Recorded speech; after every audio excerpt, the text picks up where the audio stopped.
Manifestation is self-care. Today, I want to give you the tough love you need to hear if you haven't been treating it that way and also haven't been getting what you want. Welcome, everyone, to Odyssey Human. I'm Jess. I'm here to help you hack through the jungles of consciousness so that you can discover the hidden treasures inside of you. My friends, is all there, ready and waiting to be activated by you, through you, and for you so you can live your best life and actually get results. Aren't you ready for results? Yes. Awesome. My name is Jess. I am a manifestation coach. I am also a neuro-linguistic programming master practitioner, which means I take a very practical approach to all of this. And so I want to talk about on this channel the things that many other coaches don't talk about. So if that sounds good to you, please subscribe. We'd love to have you join us on the channel and enjoy all of the free content I produce. And if you want to work with me, I'm actually having a flash sale on my one-on-one coaching right now. 50% off.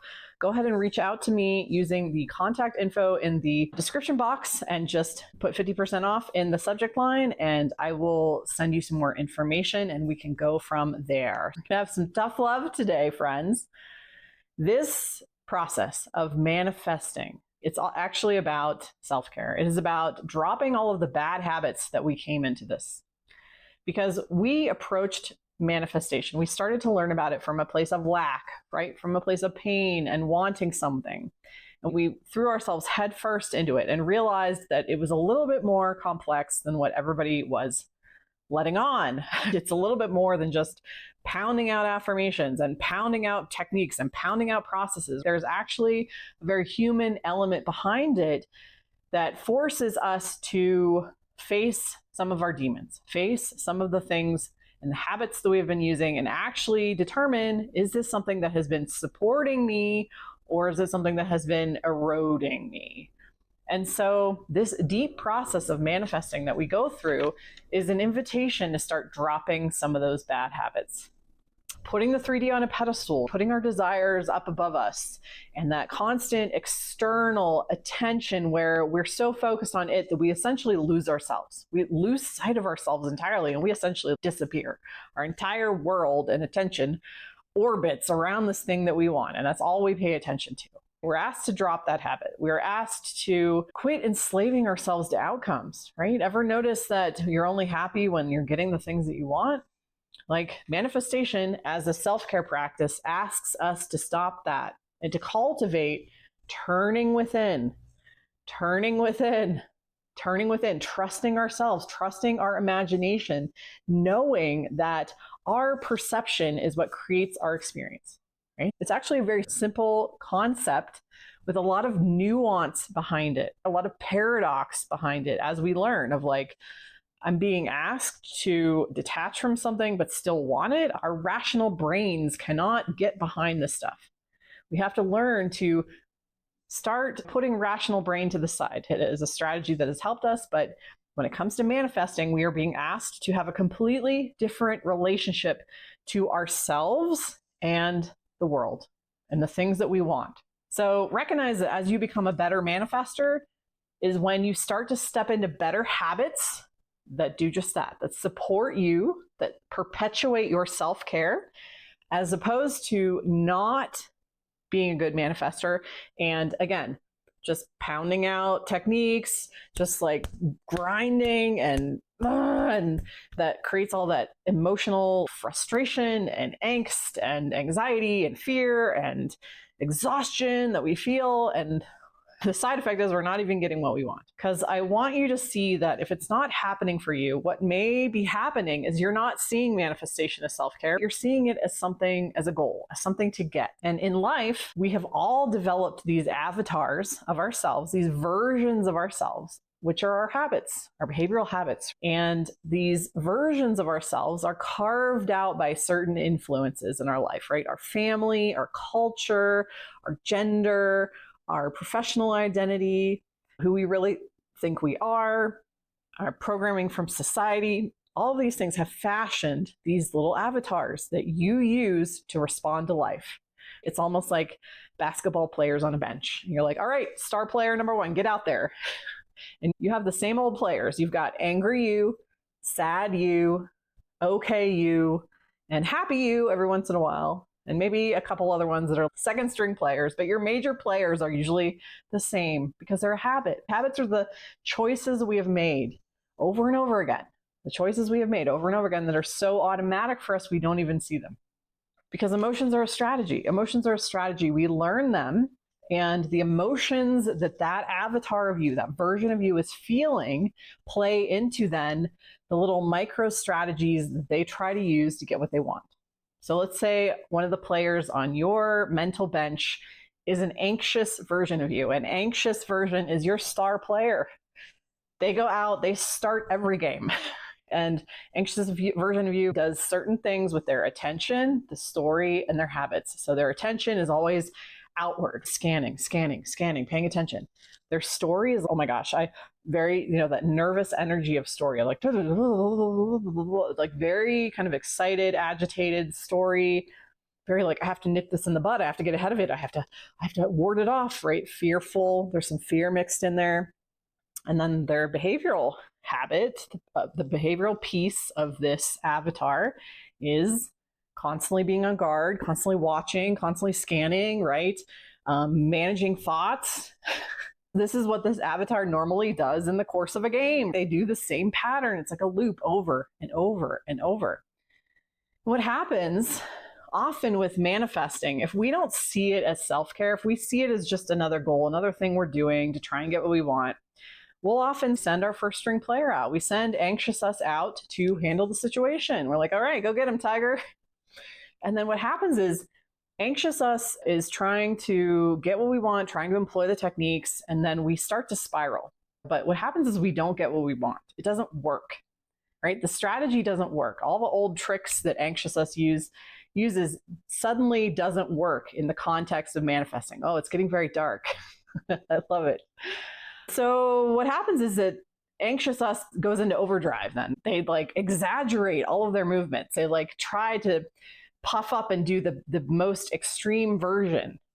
And it continues the cycles. It perpetuates the fear, the anxiety, the nervous stories, the scanning. It just continues all of that stuff.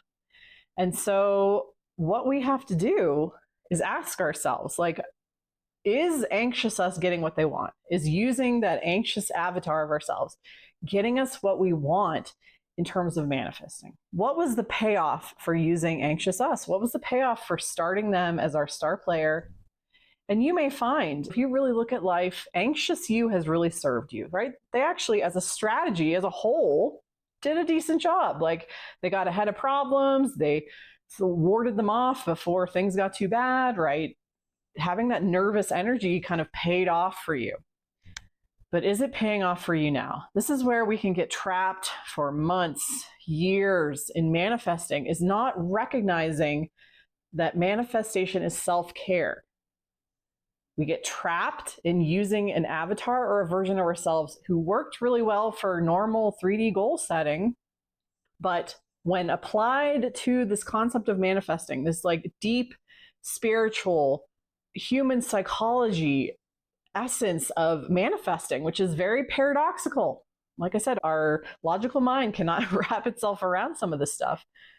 Those strategies might not be working anymore. They might literally not be working at all. But what happens is we keep deploying them. We keep using them. We keep starting anxious us on the bench saying, get out there and make it happen.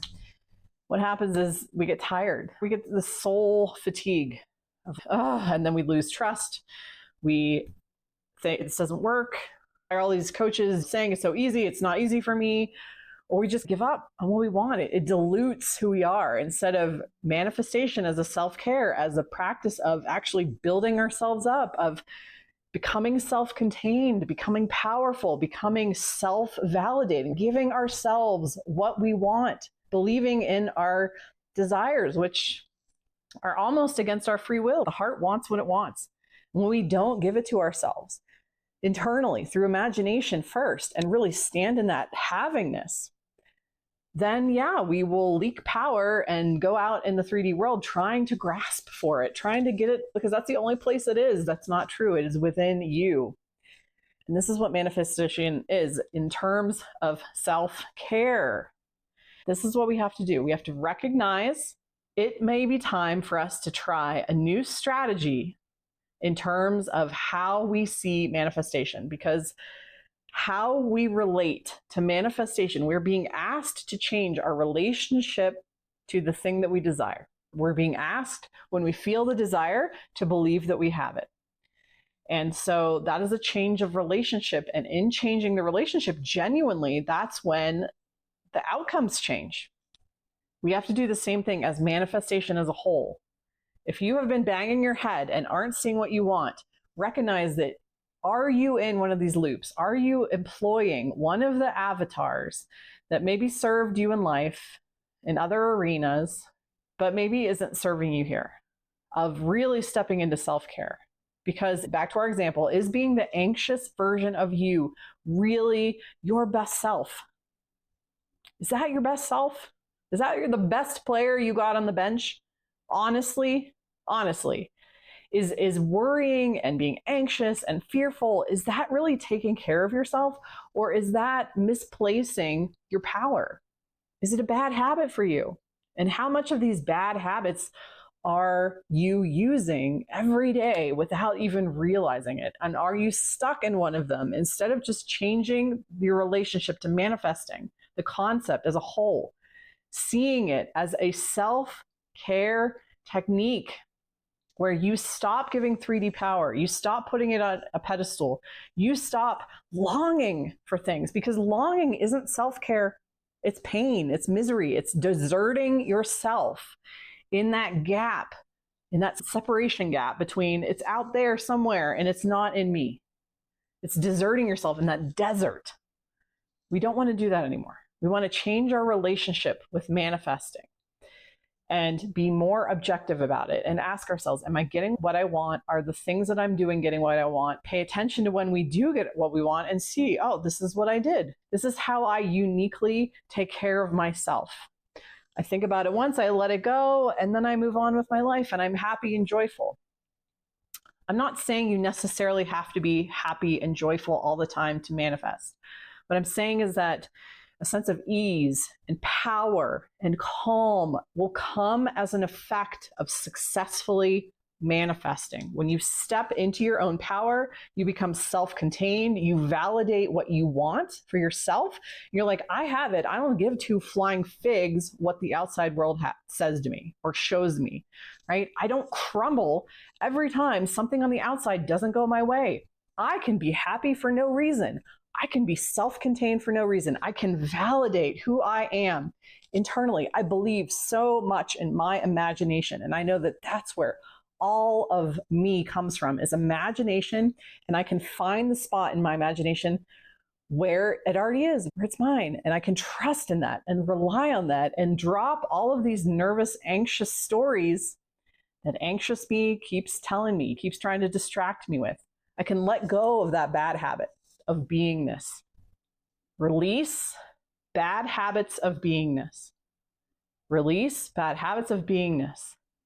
And step more into change how you perceive manifesting. Oh, it's getting dark again. Dark and light. I love it.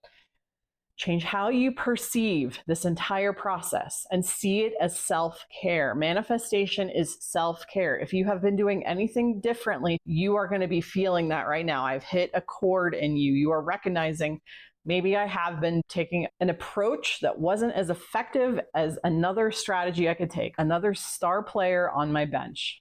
And you can even form a new star player. You can form a new habit.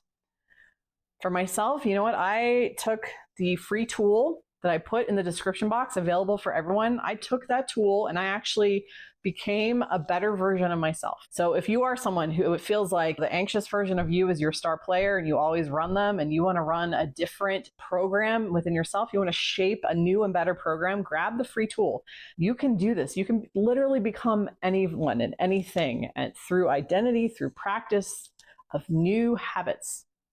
You can become someone who is confident, contained, joyful, enjoying life, accepting of the 3D reality. You just have to continue practicing, right?